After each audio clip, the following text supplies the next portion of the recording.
Большинство людей полагают, что Аллах по-арабски означает просто Бог. Но вот в чем проблема. Задолго до Мухаммеда арабские племена уже поклонялись Богу по имени Аллах. И он был не один. У него были дочери. Он делил святилище с сотнями идолов и был гораздо больше похож на племенное лунное божество, чем на Бога Авраама. Так кем же был Аллах на самом деле? Откуда взялось это название? И свидетельствуют ли факты о том, что он такой же, как библейский Бог, или кто-то совсем другой? Давайте обратимся к истории, источникам и символам, и пусть истина говорит сама за себя.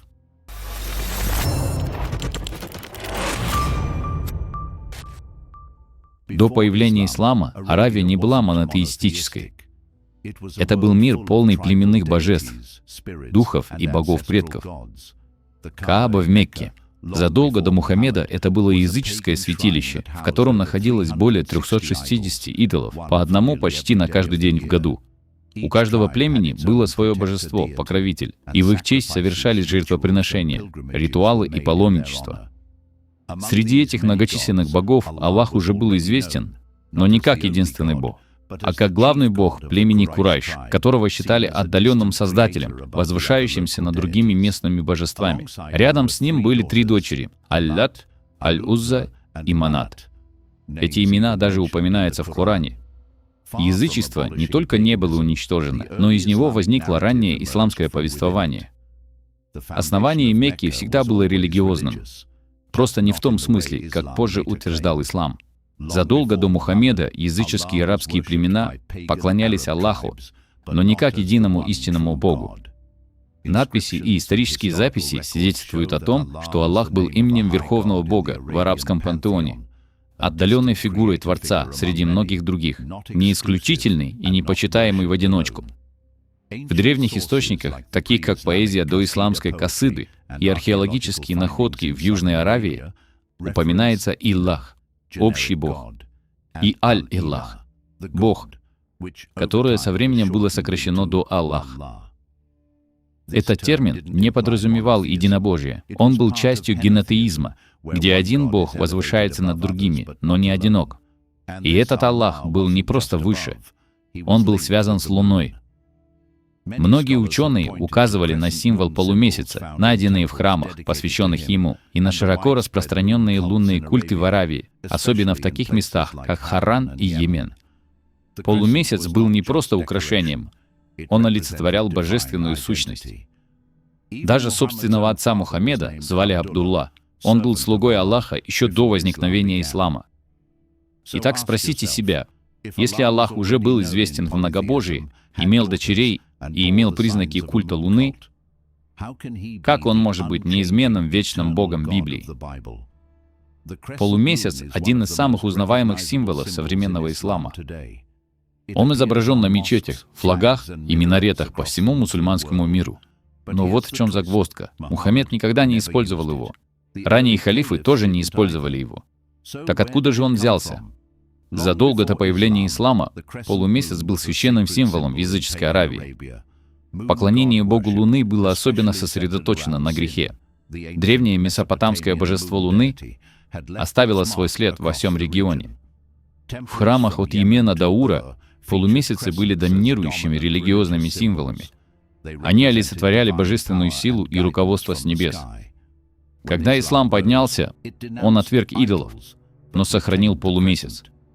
В политическом и религиозном плане он был принят Османской империей, что помогло придать ему официальный статус во всем исламском мире. Так был ли это полный разрыв с язычеством или ребрендинг старых символов под новым названием? Чтобы понять, кто такой Аллах, нам не нужно гадать. Коран говорит нам об этом. Он изображается далеким, непостижимым и часто отстраненным. В суре 42, стихе 11 говорится: «Нет никого подобного ему». Подчеркивается таинственность, а не близость. В отличие от библейского Бога, который называет себя Отцом и призывает к отношениям, Аллах никогда не представляет себя в роли Отца и не называет людей своими детьми. Вместо этого Коран подчеркивает подчинение, страх и осуждение. Аллаха неоднократно называют Аль-Макир, лучшим из обманщиков. И этот термин вызвал теологические споры. Да, Его милость упоминается, но она всегда условна и никогда не является заветом. Нет концепции о том, что Аллах связывает себя преданной любовью к своему народу. Он повелевает, но не предлагает личного присутствия. Он наказывает, но не обеспечивает спасением. Он правит, но никогда не идет рядом с человеком. Даже рай, как описано в Коране, это не пребывание с Аллахом, а земные удовольствия, сады и награды. Он по-прежнему отсутствует. Аллах в Коране могущественный, но не личностный, суверенный, но не жертвенный. И это различие меняет все. Аллах повелевает подчиняться, Яхве призывает к отношениям. Один требует повиновения через страх, другой предлагает союз через любовь. Библейский бог Яхве называет свой народ сыновьями и дочерьми. Он не такой уж далекий. Он ходил с Адамом, говорил с Моисеем, плакал в человеческом облике через Иисуса. Он личность настоящий и верный. Он не просто отдает приказы свыше. Он сошел с небес, жил среди нас и отдал себя на кресте. Аллах остается сокрытым. Яхве стал плотью. Аллах предлагает правила, Яхве предлагает искупление. Библия показывает Бога, который любит грешника, входит в историю и доказывает свое сердце через крест. В Коране нет ни Спасителя, ни креста, ни воскресения, ни личного Бога, о котором нужно знать. Итак, вопрос не только в том, кто такой Аллах. Вопрос в том, знаете ли вы того, кто создал вас и пришел спасти. Если вы когда-то слышали только одну версию этой истории, пришло время заглянуть глубже. Почитайте Евангелие, проанализируйте контраст и спросите себя, какой Бог действительно удовлетворяет разум и душу. И не останавливайтесь на достигнутом, продолжайте искать истину, потому что у истины есть имя, и это не Аллах, это Иисус.